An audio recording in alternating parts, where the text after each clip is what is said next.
Welcome to Time to Press Pause, a podcast for CEOs by CEOs.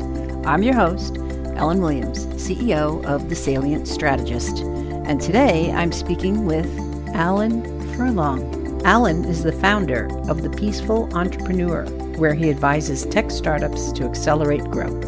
As a founder and senior leader of 3 businesses, 6, 7, and 8-figure turnover, and burnout survivor, Alan learned one golden rule the very hard way. Consistent daily high performance comes as a result of ensuring we look after ourselves first. Welcome, Alan. I'm so happy to have you on Time to Press Pause. Lovely to be here, Alan. Thanks very much for the invitation. My pleasure. I have had the distinct pleasure of speaking with you before. I love everything you're doing. The Peaceful Entrepreneur. I mean, what an awesome concept. And I'm so much in line with that. I wear my peace sign all the time. Without further ado, and without me rambling on too much, I am very excited to hear your Press Pause story. It's kind of crazy and it's a bit like life, it's very unpredictable. So it started some years back in Australia. I was in banking and doing very well and kept getting promoted and paid more money. And it was a classic golden handcuffs scenario, but I was really unhappy. And it was very clear to me this was not something I should be doing long term. And so I had this crazy idea that I would leave this very, very secure job and go and set up my own business. I mean, how hard can it be?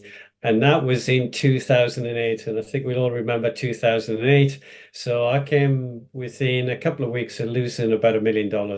I was in property, of all things. And so that was a very kind of humbling lesson about just because you know the rules in one game doesn't mean they apply to a completely different game. And so I had to learn this whole new set of rules about what it really takes to build a business. And then after that, I was very fortunate, very blessed that I then went on to build 2 successful businesses with my then business partner, Luke, and this was all in Australia. Just before we sold the second business, my wife and I decided to leave Australia because we felt it was more important to be close to family. And that turned out to be a very good decision because about 2 years after we came back to the UK, unfortunately, my father died. So at least my young daughters then had spent more time with my father in 2 years than they had in the previous 5 or 6. So there was a series of events that led us back to the UK. I've lived around the world. I stumbled into another business with a small team. We took that business from, it had grown through word of mouth predominantly over 10 years to about 7 million in revenue. And then I stepped in and, built an amazing team. And we took it from 7 to 14 million, 14 to 28 million. And then we were acquired. I was running the software engineering side in Ukraine. So I was trying to save people with the Ukrainian team and move people west when the Russians invaded. It's crazy, crazy time. And then just at the end of that, we were acquired by a global investment bank and a private equity firm. And that's when I decided this place is not for me anymore. That's when I really stepped back from everything. I made a very conscious choice not to go into, the next startup or the next job. I took some time out. I helped a couple of other businesses and really decided to use this time to figure out what the next 5 years is going to look like. And instead of coming up with a very clear plan, which is my normal way of doing things, because I think all of us deep down desperately crave certainty. I know where I'm headed, and it's all very clear. I've taken a very different approach, which is really just test what works and, not just for me, but potentially for customers. So what are people wrestling with now and what are the problems that entrepreneurs or business people are wrestling with and where can I help? And that process is actually still ongoing. I would love to say to you, I've got all of the answers and it's really crystal clear and everything is happy, Alan, but it's not. It's still challenging to figure out, what is the right next thing.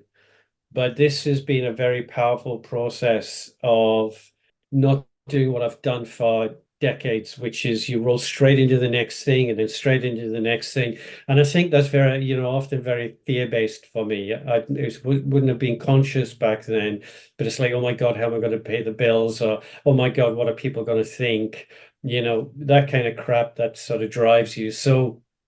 So that's a very long story in 6 or 7 minutes as to how I've got to where I am and why I created the Peaceful Entrepreneur, which was my reflections on you can have it all, but it doesn't have to be at a total expense of your well-being, your mental health, your relationships with your family, all the kind of mistakes that I've made in the past. So there you go. That's it in a nutshell. So you pressed pause so that you can have it all and you can prove to people that you can have it all. Yeah, I mean, I think it's defining what having it all Sure. is really, really important.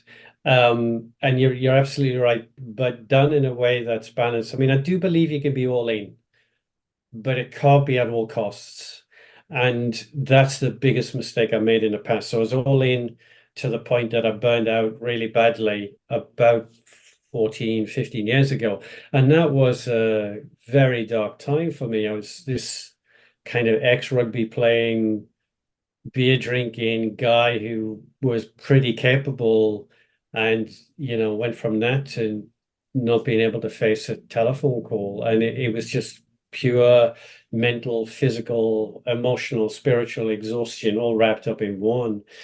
So it's been a long process to learn the disciplines and the science and the daily practices and all of those routines that help me sometimes wrestle with my demons, the doubts and the fears that still arise. It doesn't matter what level of success you have, you've still got the sort of dark little voice on one shoulder and the light little voice, and this one's getting louder, and So yeah, all of those things have been important about, yeah, you can have it, you can have the balance, you can have an extraordinary business, a great team, but you can also have a wonderful family life. You can also have meaning in terms of what you do. You can be physically well and healthy. And at the end of all of that, hopefully, when they put the lid on the coffin, you'll feel that it was a life well lived and you've made some kind of positive impact. It doesn't have to be the world, even if it's just for yourself and your family. That's still a life extraordinarily well lived, So that's having it all in my world. Yeah, I think it is important to define what having it all is, because it can be different to, different people for sure. I think you definitely, your definition is my definition, to have all those different facets working. I tend to call it harmony rather than balance, because Lovely. even your physical gestures with your hands being in balance with each other, I think that's difficult. But when you take all facets and they're in harmony, because sometimes one part of it is the lead and then sometimes another part of it is the lead, but everything is still working together. I go down that path. I love So that. No, I love that metaphor. I think that works. I'll steal that one if that's okay. be my guest. I'm happy to have that happen. So your story was definitely a good background to your pressing pause. It sounds like you pressed pause a couple times within there, though. Certainly going from corporate golden handcuffs to working on your own. And you said, oh, how hard could it be? What were some of the lessons that you learned? Because obviously it's more difficult than people think. So I went from being paid $250,000 a year, working 12 hours a day, to being paid nothing, working 14 hours a day. That was, I think, the three biggest lessons for me was get educated before you jump. Don't just walk into something because you think you've got the skills, because life will teach you the hard way. The second one was be around experienced people. So luckily, I stumbled upon a mentor who's a multimillionaire, and he kind of put me through a sort of Marines boot camp working with him. And, without a doubt, that period had a profound impact on my skill set. And the third one was about courage. I got to understand I was much more courageous probably than I realized. And looking back, it's really funny because I did a lot of stage work. I talked on big conferences and that kind of thing for one of the businesses that we had. And I stumbled on one of the videos from back in 2010. And I look at this guy on stage walking up and down in front of, hundreds of people at the Versace Hotel. Nobody knew that was my idea of terror, public speaking. And there I was for 3 days, walking up and down, talking about, at the time, internet marketing, digital marketing. And I realized I was a very courageous guy. So that was the other thing. That was a lesson for me that courage is I think we have a lot more than we all realize. And it's only when we step onto whatever our version of the stage is that we realize actually I'm a braver person than I think. Now, for some people, it may be just being in a networking event and shaking the hand of a stranger, right? But that's okay. That's still to me tremendous courage. To other people, it's joining the military and doing remarkable things. So they're the three lessons that I learned. It was very, very painful and extraordinarily tough, but I don't regret a single second. Not a single second. I can imagine not. Those are great lessons. Certainly learn before you jump, right? Have a little bit of an education before you take that leap of faith, which I think it is. I call it a leap of faith. Yeah. I've gone from employee to entrepreneur back and forth several times within my career. And not this time, but the last time I did it, I looked at my husband. I said, "Oh, it's time for me to take a leap of faith again." And he was like, "Okay, let's do this." Right. This time I'm much better prepared. I think I have definitely the education. I definitely spent a lot of time speaking with people who had experience. And I have definitely explored my own courage. In fact, when I started the Salient Strategist, someone said to me, "Oh, you're so brave to do that." Luckily, this time I planned. So I felt less brave this time and Yeah. more secure. Like, all right, I've been here, done this. I know from the mistakes of the past not to remake those, not that there aren't new ones around the corner, but I definitely, I didn't feel like I was being brave this time. I felt like I was in the right place at the right time, finally, and entrepreneurs have all these dreams and sometimes they don't work out. And sometimes it's just, you're not in the right place at the right Yeah. time. Yeah, for sure. I mean, I don't think it works out most of the time. And I don't think people acknowledge that. I'm okay if this doesn't work out. That's okay because it naturally leads you onto something else. I was listening to Denzel Washington talking about I never had a plan B because if I failed, I would always fail forward. And I totally get that. It's okay if these things don't work. Most of these really successful entrepreneurs I know have had multiple quote unquote failures, but it bounced them to the next thing and the next thing. Life will always take you to the right place if you trust it. That's always been my experience too. I'm okay now with the fact that if this doesn't work, it will still lead me to whatever will work. And as you said, it's less scary because you're more prepared, because you're more experienced. But if the salient strategist grows and you end up with a team and then investors come running around, it gets scary again. You just go up another level. So hopefully that's your journey. I totally get it. I totally get that. I'm okay with this piece. I think it comes from you can only be okay right now if you've done the hard yards prior, and you definitely have. So yeah, I get it. Yeah, experience really, there's no substitute. I want to just go back to one thing you said. Your quote from Denzel Washington that he didn't have a plan B. But it Yeah. sounds like after your pause, you might not even have a plan A. You're sort of Yeah. taking things as they come. Yeah, it's now to me this is real kind of sort of jumping out of the plane, not knowing whether your parachute's properly strapped on. Sometimes we need to be really, really clear about what we're bringing to the world. And I'm not in that place at the minute. What I'm really, really clear about is what problems am I trying to unearth that I think I might be able to address. So, I've got clients that I'm supporting who are, wanting to grow their business. I can do that. I'm looking at holding retreats for entrepreneurs just so they can, and to use your terms, press pause, even if it's a micro pause for 2 or 3 days to kind of decompress. So, not reset, but literally just take the temperature down so that you can think clearly again. But the truth of the matter is I'm not set on any of these things yet because I'm not clear yet on what is it people are really, really wrestling with.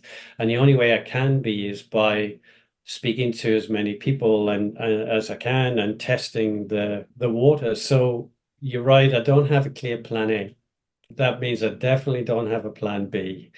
I'm okay with that. Now, for a lot of people, that is super counterintuitive and deeply uncomfortable, and I totally get it. But the myth of life is that somehow it's certain, and it's not. In a nanosecond, your life can change.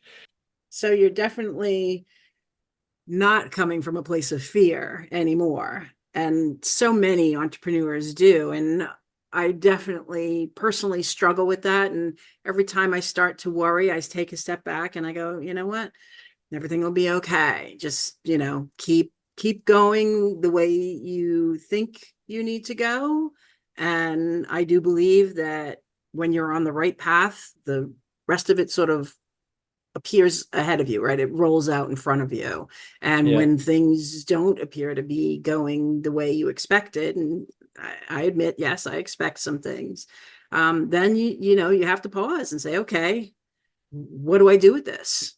No business is a straight line. It's this kind of elegant zigzag towards success. I do live with fear. I've lived with fear since I was a child. And like you, I wrestle with it every day. So for me, this discomfort is something that I dance with all of the time. And so that voice that both you and I are hearing nearly every day, I just gently ask to sit in the back seat. I don't want to drive in the car today. But there are days where, man, it climbs into the front seat and is hollering in your ear. They're really difficult days. I don't know a single human being who doesn't have that experience regularly. If they are on their edge, most people aren't.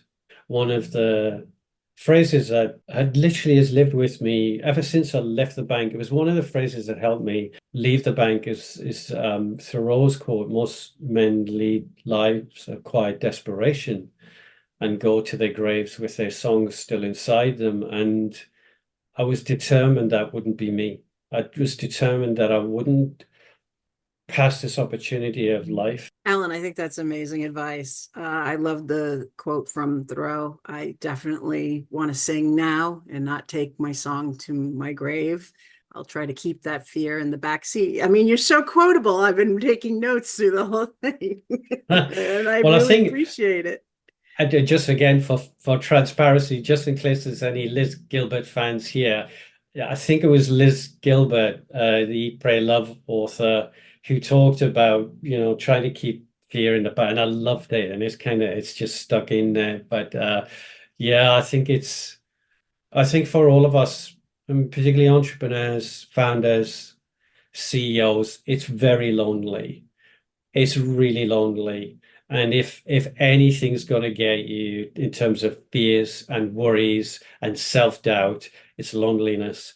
So I think what you're doing in terms of this podcast and bringing other founders and CEOs to talk about their experiences is important because then you go, okay, I'm not alone. I totally get it, what you're doing. And I think it's important because that loneliness has definitely got its downside.